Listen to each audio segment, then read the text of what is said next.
Selamat pagi Ibu Bapa dan saudara-saudaraku yang baik. Puji syukur dan terima kasih kepada Allah yang menuntun kita melewati malam dengan istirahat yang baik, serta memungkinkan kita memasuki pagi yang baru. Firman Tuhan diambil dari Kejadian 31 ayat 5-7. Telah kulihat dari muka ayahmu bahwa ia tidak lagi seperti yang sudah-sudah kepadaku, tetapi Allah ayahku menyertai aku. Juga kamu sendiri tahu bahwa aku telah bekerja sekuat-kuatku pada ayahmu. Tetapi ayahmu telah berlaku curang kepadaku dan telah 10 kali mengubah upahku. Tetapi Allah tidak membiarkan dia berbuat jahat kepadaku. Saudaraku, Yakub adalah menantu Laban karena menyunting Lea dan Rahel anaknya sebagai istri pertama dan kedua Yakub. Tapi perlakuan Laban atas Yakub lebih mencerminkan relasi tuan dan hambanya. Bahkan Laban telah melakukan berbagai kecurangan dalam pemberian upahnya. Besaran upah disunat dari jumlah yang semestinya. Berpuluh-puluh tahun praktik kecurangan itu terjadi. Laban telah dibutakan mata hatinya demi harta kekayaan. Ia berambisi ingin semakin kaya. Betul, berhasil. Jumlah ternaknya semakin banyak. Sayangnya, itu salah satunya hasil dari tindakan kecurangan atas menantunya sendiri. Saudara, relasi mertua-menantu ini sama sekali tidak mencerminkan relasi kasih sayang. Mertua lebih banyak memeras atau mengeksploitasi menantunya sendiri. Tentu saja ada titik batas kesabaran Yakub.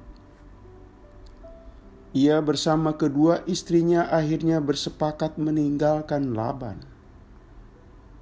Cukup sudah menanggung perilaku curang dan keserakahan Laban mertuanya.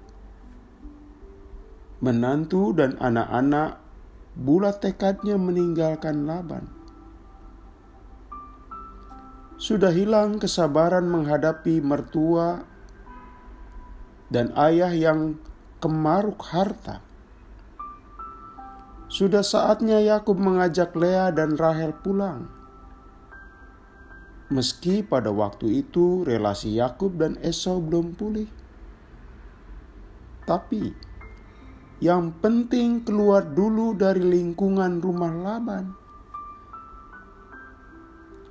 Rupanya, relasi mertua-menantu tidak selalu serasi dan harmonis. Hingga kini pun relasi kurang sehat itu dapat ditemui. Ada mertua yang dianggap terlalu mencampuri urusan rumah tangga anaknya. Padahal dengan berumah tangga, orang tua harus tahu batas. Mana yang boleh dan tidak boleh orang tua ikut mengaturnya. Sehingga ada ungkapan yang menandakan mertua terlalu jauh mengatur atau mendikte. Kekurang rukunan relasi mertua dan menantu sudah merupakan gejala yang dapat mudah ditemui. Sampai-sampai ada guyonan. Konon ada yang bertanya, siapa perempuan paling bahagia di dunia? Maka jawabnya adalah Hawa. Mengapa? Karena Hawa tidak punya mertua. Atau ada satu jenis bunga yang daunnya cukup tajam.